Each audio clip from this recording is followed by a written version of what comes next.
So we've shown you the schedule. We've heard from head coach Andy Reid. Now it's time to break it all down.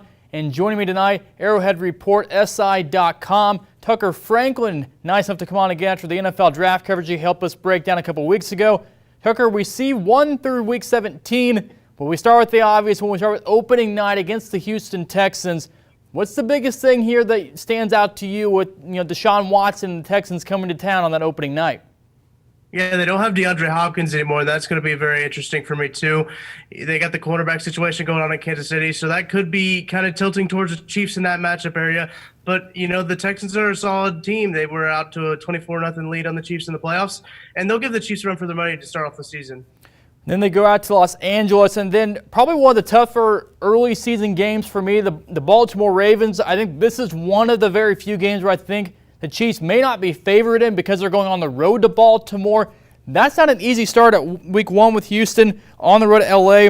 Baltimore 3, week 4 with the Patriots. They're the unknown too here because we don't know what Jarrett Stidham or who's going to be the starting quarterback. That's a kind of a tough first 4 weeks for the Chiefs to start with.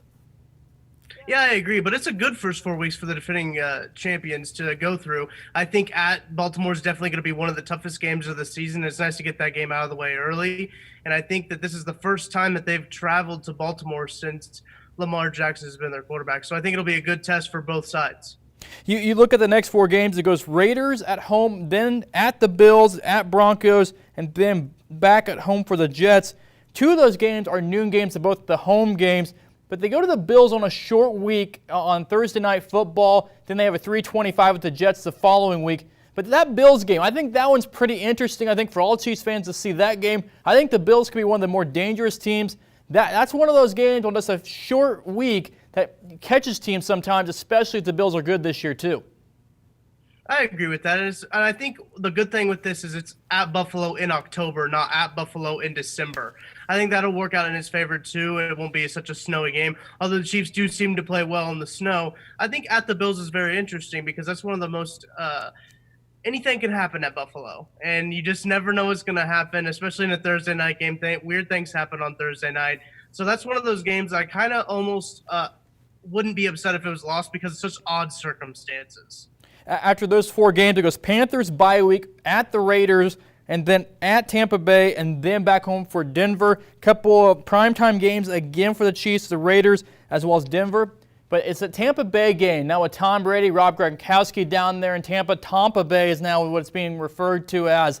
I think that's one of the big marquee ones. What does Tom Brady have left, and what does the heir apparent to being the best quarterback in the league, Patrick Mahomes, do against him?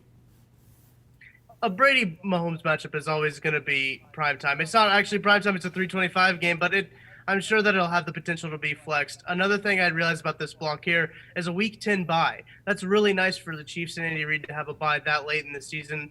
And then you go into Las Vegas for the first time to play the Raiders. And we all know how good Andy Reid is off of a bye week. You look at that last block, it goes at Miami, at New Orleans, and then 2 home games with Atlanta and then the Chargers to finish off the season. Looking at this as a whole, there's 5 primetime games, a lot of them coming in the early part of the season. But Tucker, right now, if you had to choose this, looking how this schedule sits, what do the Chiefs do in 2020? What is the record you're giving them right now?